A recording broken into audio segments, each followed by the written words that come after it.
একটি গল্প দিয়ে শুরু করা যাক। বাঘ আর বকের গল্প। গল্পটি হয়তো আপনারা জানেন।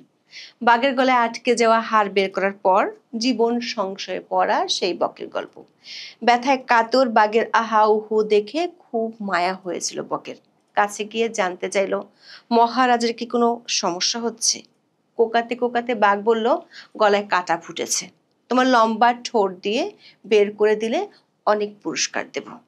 পুরস্কারের লোভে তখনই কাঁটাটি বের করে আনলো বক।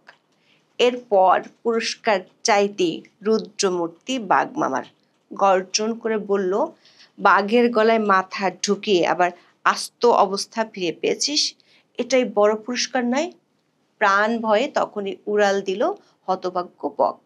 রূপকথায় সেই বকের মতো হয়েছে বিএনপির অবস্থা। সরকার আর তার মিত্র দলগুলোর ইচ্ছা পূরণের সঙ্গী হয়ে শেষ পর্যন্ত দিতে হচ্ছে খেসারত। আওয়ামী লীগের কার্যক্রম নিষিদ্ধ করার চক্রে যোগ দেওয়া যে মোটি বুদ্ধিমানের কাজ হয়নি তা হাড়ে হাড়ে টের পাচ্ছেন নেতারা। অন্তর্বর্তী সরকারের বর্ষপূর্তির দিনেও যারা ছিলেন সবচেয়ে বেশি উদ্বেল, 1 মাস পর এখন তাদের চোখে মুখে হতাশা। এখন দলটি বলছে নির্বাহী আদেশে রাজনৈতিক দল নিষিদ্ধ করা এক ভয়ঙ্কর চর্চা। অথচ মাত্র 4 মাস আগে সরকার নির্বাহী আদেশে আওয়ামী লীগের কার্যক্রম নিষিদ্ধ করা মাত্র বিবৃতি দিয়ে অভিনন্দন জানিয়েছিল তারাই। এতদিন পর এসে দলটি বুঝতে পারছে আরও একবার মেটিকুলাস শকের বলি হয়েছে তারা। প্রশ্ন হলো, 1 বছরে একের পর এক ভুল বিএনপিকে যেখানে ঠেলে দিয়েছে সেখান থেকে বেরিয়ে আসার সুযোগ কি আর আছে? বিস্তারিত জানতে চলুন যাওয়া যাক বিশ্লেষণে।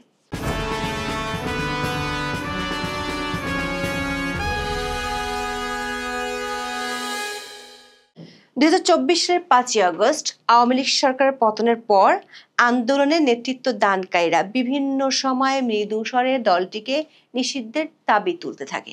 তবে তখন বিএনপির পক্ষ থেকে ছিল জোর বিরোধিতা। দলের মহাসচিব সহ বিভিন্ন নেতারা অনেকবার এর বিরোধিতা করেন। কোনো রাজনৈতিক দলকে নিষিদ্ধ করার বিপক্ষে নিজেদের অবস্থান গত নভেম্বরেও পরিষ্কার করেন বিএনপির মহাসচিব মির্জা ফখরুল ইসলাম আলমগীর। 2 নভেম্বর এক অনুষ্ঠানে তিনি বলেন, বিএনপি দেশের কোনো রাজনৈতিক দল নিষিদ্ধের পক্ষে নয়। পাল্টা প্রশ্ন ছুড়ে বলেন, রাজনৈতিক দল নিষিদ্ধ করার আমরা কারা, এ বিষয়ে জনগণ সিদ্ধান্ত নেবে। নির্বাহী আদেশে আওয়ামী লীগকে নিষিদ্ধের দাবি ফেব্রুয়ারিতেও নাকচ করেন মির্জা ফখরুল। ঢাকায় 13ই ফেব্রুয়ারি সংবাদ ব্রিফিংয়ে তিনি বলেন, আওয়ামী লীগের নিবন্ধন থাকা না থাকার বিষয়ে সিদ্ধান্ত নেবে জনগণ। মির্জা ফখরুলের দাবি ছিল, বিএনপি একটা লিবারেল ডেমোক্রেটিক পার্টি যারা গণতন্ত্রে বিশ্বাস করে, গণতন্ত্রের সব নর্মস অ্যান্ড কন্ডিশন যেগুলো আছে সেগুলোর উপরে দলটি আস্থা রাখে। বিএনপির অন্য শীর্ষ নেতারাও বিভিন্ন সময় একই অবস্থান জানান। এমনকি সরকার পক্ষ থেকে আওয়ামী লীগের কার্যক্রম নিষিদ্ধের একদিন আগেও ছিল তাদের বিরোধিতা। বিএনপি নেতা মঈন খান 9 মে সাংবাদিকদের বলেন, আওয়ামী লীগ নিষিদ্ধ হবে কি হবে না তা বিএনপি নয়, জনগণ ঠিক করবে। এর একদিন পরে কিংস পার্টি এনসিপি সহ কয়েকটি মিত্র সংগঠনের মাধ্যমে আয়োজিত যমুনা ঘেরাও নাটকের শেষ দৃশ্যে আওয়ামী লীগের কার্যক্রম নিষিদ্ধের সিদ্ধান্ত জানায় সরকার। বিস্ময়করভাবে সেদিনই পুরোপুরি ভোল পাল্টে যায় বিএনপির। দলের মহাসচিব 10 মে চট্টগ্রামে আয়োজিত সমাবেশে বলেন, আজকে এখানে সমাবেশ হচ্ছে চট্টগ্রাম নিউ মার্কেটে, আরেকটি হচ্ছে ঢাকায়। দাবিটা কি? আওয়ামী লীগকে নিষিদ্ধ করতে হবে, তাই না? আমরা মাঠে যারা আছি তারা শুধু নয়, বাংলাদেশের 18 কোটি মানুষ আওয়ামী লীগকে দেখতে চায় না। পরদিন মির্জা ফখরুল বিবৃতি দিয়ে সরকারকে অভিনন্দন জানাতেও ভুল করেননি। আগের অবস্থান থেকে ঠিক 180 ডিগ্রি টার্ন নিয়ে বলেন, দেরিতে হলেও সরকার আওয়ামী লীগের কার্যক্রম বন্ধ রাখার সিদ্ধান্ত নেয় বিএনপি আনন্দিত। বিএনপি শুরু থেকেই আওয়ামী লীগের রাজনীতি নিষিদ্ধের পক্ষে ছিল বলেও দাবি করেন তিনি। বলেন, বিএনপির দাবি মেনে আরও আগে এই সিদ্ধান্ত নেওয়া হলে চাপের মুখে ব্যবস্থা নেওয়ার মতো বিব্রতকর ও অনভিপ্রেত অবস্থায় সরকারকে পড়তে হতো না। দর্শক, বিএনপি সেই উচ্ছ্বাসের বাণে ভাটা লাগতে 4 মাসের বেশি লাগেনি। এই সময়ের মধ্যে দলটি বুঝতে পেরেছে ওই যে বাঘের গলার হাড় সরাতে আরও একবার ব্যবহার করা হয়েছে তাদেরকে। -2 বাস্তবায়নের প্রথম ধাপে নিষিদ্ধ করা হয়েছে আওয়ামী লীগকে। এবার মাঠে একমাত্র শত্রুপক্ষ তারা, অর্থাৎ বিএনপি। বিএনপির বিরুদ্ধে এবার জোটবদ্ধ হয়ে খেলতে নেমেছে মেটিকুলাস ডিজাইনের সব পক্ষ। 5ই আগস্টের পর থেকে সেই সব পক্ষের জ্বালানির যোগান দিতে দিতে অনেকটা নিঃশেষ হওয়ার পথে বিএনপির রাজনৈতিক সুখ। রাষ্ট্র ক্ষমতার প্রায় সব প্রতিষ্ঠান হাতছাড়া হয়ে গেছে। বিশ্ববিদ্যালয়গুলোর ছাত্র সংসদ নির্বাচনে দেখা যাচ্ছে ভরাডুবি। সেই সঙ্গে জোটবদ্ধ প্রচারণায় সন্ত্রাস, চাঁদাবাজের সিল লেগেছে বিএনপির গায়ে। 5ই আগস্টের পর থেকে বিএনপি আনুষ্ঠানিকভাবে আওয়ামী লীগ নিষিদ্ধের বিরোধিতা করলেও মাঠে দলটিকে দমনে বিএনপি নেতাকর্মীরা ছিলেন সবচেয়ে বেশি তৎপর। এমনকি ধানমন্ডি 32 ভাঙার ক্ষেত্রেও বিএনপি নেতাকর্মীদের সক্রিয়তা ছিল চোখে পড়ার মতো। দেশ জুড়ে আওয়ামী লীগের নেতাকর্মীদের বাড়িঘরে হামলা, মারধর এবং গণমামলা করায় বেশি নাম এসেছে তাদের। আদালতে মব সন্ত্রাসে জড়িয়ে পড়েছেন বিএনপি সমর্থক আইনজীবীরা। সবশেষ 15ই আগস্ট ধানমন্ডি 32-এ অবস্থান নিয়ে তারেক ভাই কথা দিলাম 32 নাম্বার দখলে নিলাম, সেই স্লোগান দর্শক নিশ্চয়ই আপনাদের মনে আছে। আর এসব ঘটনায় সুবিধা করে দিয়েছে তাদের এখনকার প্রধান প্রতিপক্ষ জামাতকে।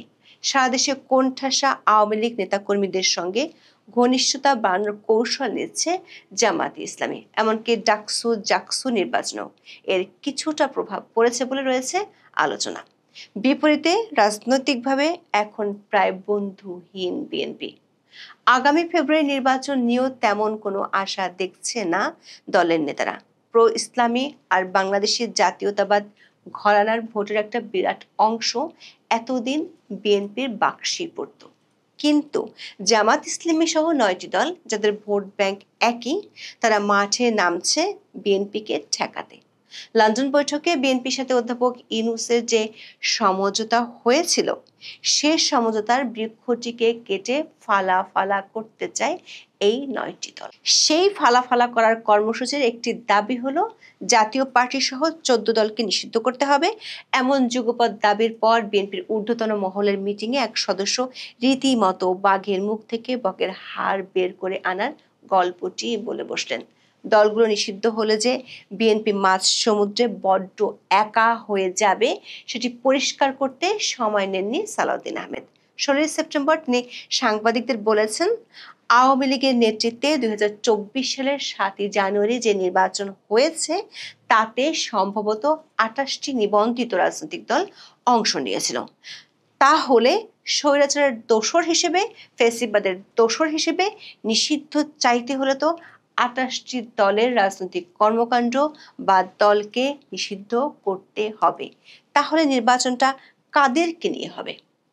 জামাত সহ ধর্মভিত্তিক দলগুলোর কাছে খবর হলো বিএনপি জাতীয় পার্টির মাধ্যমে নির্বাচনে গেম খেলতে চেয়েছিল। সে গেম ঠেকাতে বিএনপির বিরুদ্ধে উল্টো বাজিমাতের চাল দিয়ে বসেছে জামাত সহ 9টি দল। তাতে বিএনপির আফসোস বাড়ছে অতীতের ভুলের জন্য। ভয়াবহ এমন বিপর্যয়ের মুখে আওয়ামী লীগকে নিষিদ্ধের ফাঁদে পা দেওয়ার ভুল ভালোভাবে অনুভব করছে বিএনপি। দলের স্থায়ী কমিটির সদস্য সালাউদ্দিন আহমেদ এবার বিষয়টি খোলামেলা স্বীকার করে দিলেন। বলে নির্বাহী আদেশে রাজনৈতিক দল নিষিদ্ধের চাওয়া এক ভয়ঙ্কর চর্চা। তিনি দাবি করেছেন, বিএনপি আগেও এই বিষয়ে তাদের বক্তব্য পরিষ্কার করেছে। নির্বাহী আদেশে কোনো রাজনৈতিক দলের কর্মকাণ্ড বা কোনো রাজনৈতিক দলকে নিষিদ্ধ ঘোষণা করা বিএনপি সমর্থন করে না। অথচ মেতে যখন সন্ত্রাস দমন আইনের ধারা সংশোধন করে আওয়ামী লীগকে নিষিদ্ধ করছিল, তখন দলটির মহাসচিব সরকারকে অভিনন্দন জানিয়েছিলেন। বিএনপি এখন দল নিষিদ্ধের জন্য বিকল্প পথ বাতলে দিয়েছেন। সালাউদ্দিন আহমেদ বলেছেন, দল নিষিদ্ধের ব্যাপারে আদালতকে সিদ্ধান্ত নিতে দিন। বিচারিক প্রক্রিয়ার মাধ্যমে যদি সেটা নির্ধারিত হয়, সেটা নির্বাচন কমিশন মানতে বাধ্য। এছাড়া অন্য যে কোনো প্রক্রিয়ায় নির্বাহী আদেশের মধ্য দিয়ে যদি আমরা রাজনৈতিক দল নিষিদ্ধ চাই, তাহলে সেটা হবে একটা ভয়ঙ্কর চর্চা। দর্শক, জামাতে নিষেধাজ্ঞার ব্যাপারে আদালতের অবজারভেশন ছিল দল নিষিদ্ধের বিষয়টি আদালতে নিয়ে যাওয়া ঠিক না। এমনকি গত বছর আওয়ামী লীগ সহ 14 দলকে নিষিদ্ধের জন্য হাসনাত সার্জিস সহ 3 সমন্বয়ক আদালতে রিট করেছিলেন। তখন অ্যাটর্নি জেনারেল বলেছিলেন দল নিষিদ্ধের ব্যাপারে এ ধরনের রিট করা বিধি সম্মত নয়। যদিও আওয়ামী লীগকে নিষিদ্ধের বিষয়ে পরে বিএনপির মতোই অ্যাটর্নি জেনারেল বল পাল্টিয়েছিলেন। দর্শক, সালাউদ্দিন আহমেদের কথায় মনে পড়ে যাচ্ছে বাংলার একটি প্রবচন, সেই তো নথ খসালি তবে কেন লোক হাসালি। দর্শক, লোক হাসানোর চেয়েও সামনের মারাত্মক বিপদ টের পাচ্ছে বিএনপি। এতদিন ফেব্রুয়ারিতে নির্বাচনের মূলা নিয়ে উচ্ছ্বাস থাকলেও সেই নির্বাচন আদৌ হবে কি না তা নিয়ে সংশয় বাড়ছে। সে সংশয় নিয়ে রাগঢাক রাখেননি বিএনপি নেতা সালাউদ্দিন আহমেদ। জামাত এবং তাদের মিত্রদের ইঙ্গিত করে তিনি বলেন, এই দেশে যারা রাজনৈতিক দলগুলো নিষিদ্ধ ঘোষণা করতে চাচ্ছে তারা যদি পরে বলে যে আমরাও নির্বাচন করব না, তাহলে কি এদেশে নির্বাচন হবে? উদ্দেশ্য ভিন্ন হতে পারে। তাদের এই দাবির পেছনে নিজেদের অতিরিক্ত সুবিধা সৃষ্টির জন্য হয়তো বা তারা আরো অনেক রাজনৈতিক দলের নিষিদ্ধ কামনা করতে পারে। এই বক্তব্য থেকে পরিষ্কার, মাঠের রাজনীতিতে এখন পুরোপুরি একলা বিএনপি। তাদের আশঙ্কা জামাত এবং মিত্র দলগুলো নির্বাচন বানচালের জন্য শেষ পর্যন্ত ভোট বর্জনের ঘোষণা দিতে পারে। সেক্ষেত্রে ফেব্রুয়ারিতে নির্বাচনের স্বপ্ন অধরাই থেকে যাবে বিএনপির। নির্বাহী আদেশে আওয়ামী লীগের কার্যক্রম নিষিদ্ধ করার পর অভিনন্দন জানানো বিএনপি এখন নিজের জিবে কামড় দিচ্ছে। বলছে এভাবে দল নিষিদ্ধ করার সুযোগ থাকা উচিত নয়। আবার ফিরে যাই রূপকথার সেই গল্পে। বাঘের গলা থেকে একে একে হাড় বের করে এখন বকেরই বাঘের পেটে যাওয়ার দশা। প্রশ্ন হলো, রূপকথার বকটি কি পালিয়ে বাঁচবে, নাকি বাঘবন্দি করার জন্য কোনো কৌশল খুঁজে বের করতে সক্ষম হবে? এখন এ পর্যন্ত।